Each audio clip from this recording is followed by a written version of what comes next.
Si vous appréciez notre travail, n'hésitez pas à nous soutenir en likant ou en partageant la vidéo ou grâce à notre Utip.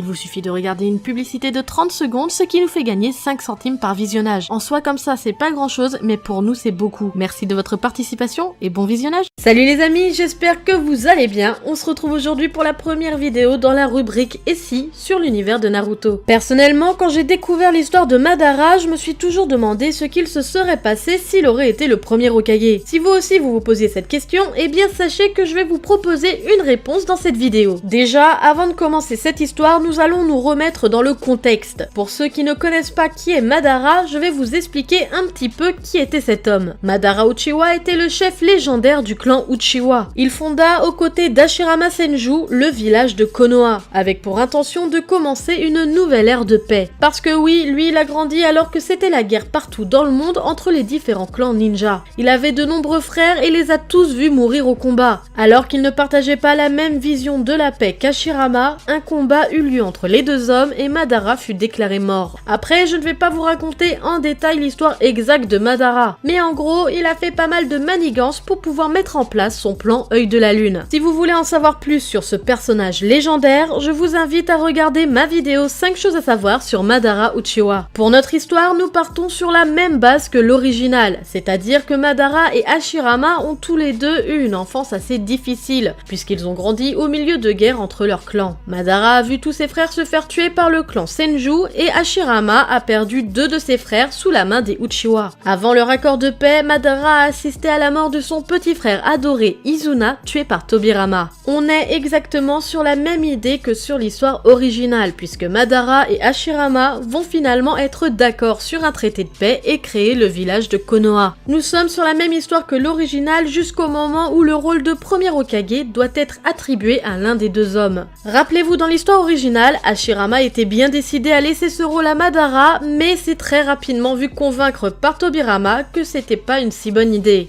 C'est à ce moment-là que notre histoire devient différente. Dans l'histoire originale, il nous est très souvent dit que nos deux hommes ont des comportements totalement différents, qu'ils sont l'opposé l'un de l'autre.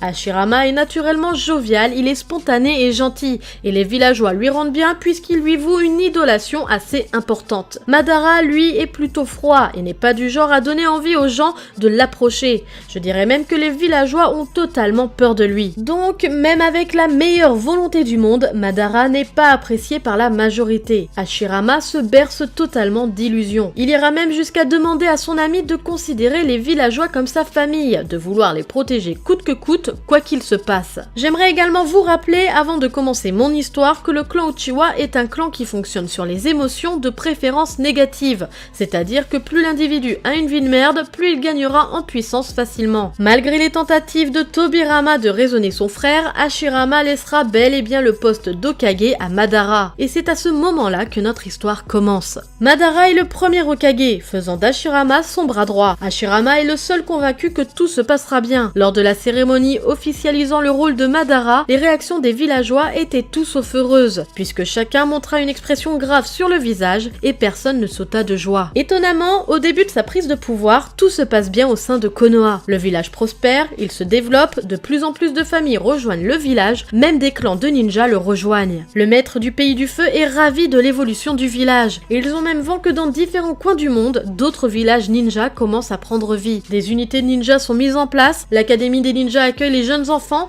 de plus en plus de commerces voient le jour au sein du village. Tout se passe merveilleusement bien. Pourtant, malgré tout le bonheur qui pullule au sein du village, un individu reste totalement méfiant. Tobirama n'a pas du tout confiance en le chef du village. Au contraire, il s'attend à ce que tout parte en vrille. D'ailleurs, il montre parfaitement son désaccord, puisque lors des conseils, Tobirama est toujours à l'opposé de ce que veut faire Madara. Les échanges sont tout sauf cordiaux et ça en vient même jusqu'aux insultes. Malgré tout, Madara prend sur lui. Pour son ami, il restera courtois envers son frère, pour éviter des histoires inutiles. De son côté, Tobirama, pour éviter un potentiel massacre, il décide de prendre la décision de créer une unité secrète. Cette unité rassemblera des ninjas dits d'élite autres que du clan Uchiwa, afin d'avoir une armée d'opposition si jamais les choses venaient à s'envenimer. En même temps que sa prise de pouvoir et au fur et à mesure, Madara donnera les rôles les plus importants à des membres de son clan. La police, l'enseignement, la gestion des équipes, les renseignements, etc. Tout sera sous la responsabilité d'un membre du clan Uchiwa. Tobirama voit ça comme une tentative de domination des Uchiwa, alors que Hashirama accepte sans broncher, prétextant le fait que ça peut permettre à mettre en confiance Madara. Un soir, Madara aura la visite d'un ninja espion qui lui révélera que Tobirama a monté toute une équipe de ninjas d'élite hors clan Uchiwa, dont l'objectif est de défendre le village au cas où Madara aurait des idées folles. Madara voit rouge et considère que Tobirama organise un coup d'état afin de redonner le contrôle de Konoha au Senju. Alors que Madara passera des nuits à réfléchir sur ce qu'il devra faire, il se fera approcher par une créature de l'ombre, Zetsu Noir. Celui-ci le persuadera très rapidement qu'il fallait totalement éradiquer les Senju. C'était la seule chose à faire s'il voulait toujours garder le contrôle du village et surtout faire perdurer la paix. En même temps, Zetsu Noir lui révéla le vrai sens de la stèle qui se trouvait dans un sous-sol caché du clan Uchiwa. Vous l'avez compris, dans cette version alternative, Zetsu a exactement le même rôle que dans la version originale. Il révélera également l'existence des démons à queue et surtout les vertus de l'ADN d'Hashirama. Convaincu, Madara donnera l'ordre d'exécuter sur la place publique le clan de son ami et dans l'ombre conservera son clan. Hashirama, dévasté par les agissements de son frère et par le fait qu'il n'ait pas pu tenir sa promesse à son ami, se laissera tuer sans résistance. À la suite de ça, Madara, assisté par Zetsu Noir, commencera des expériences sur l'ADN d'Hashirama. Grâce à cela, il va gagner en puissance et obtiendra le Rinnegan. En révélant l'existence des démons à queue, Zetsu Noir apprit à son nouvel associé l'existence d'un clan réputé pour sa longévité, qui serait les cobayes parfaits pour devenir les hôtes des démons, le clan Uzumaki. Tout commence à se mettre en place. Madara a toutes les cartes en main pour devenir le ninja le plus puissant du monde. Pour cela, le plan est simple. Il lui suffit de capturer les démons à queue. N'existant pas de Pokéball pour les démons, il capturera les membres du clan du village des tourbillons afin de sceller en eux les démons à queue. Tout ça c'est bien beau, mais on commence à être face à un problème de taille. Certes, si Madara gagne en puissance, ce n'est pas le cas de son clan. Pour y remédier, il décide de créer une formation spéciale Uchiwa. Le clan Uchiwa fonctionne grâce aux sentiments négatifs et il gagne de la puissance grâce à ça.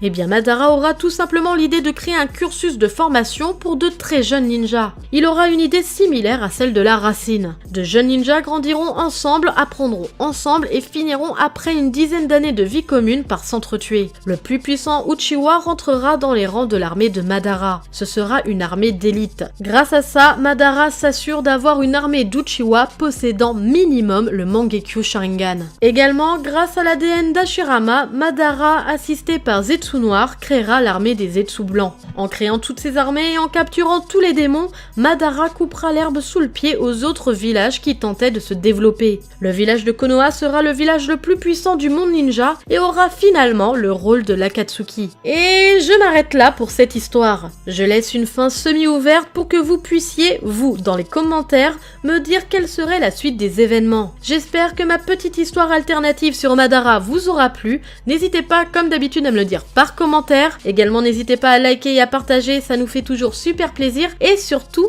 n'oubliez pas de vous abonner si vous ne l'êtes pas encore. Sur ce, moi je vous laisse. À la prochaine. Tchuss!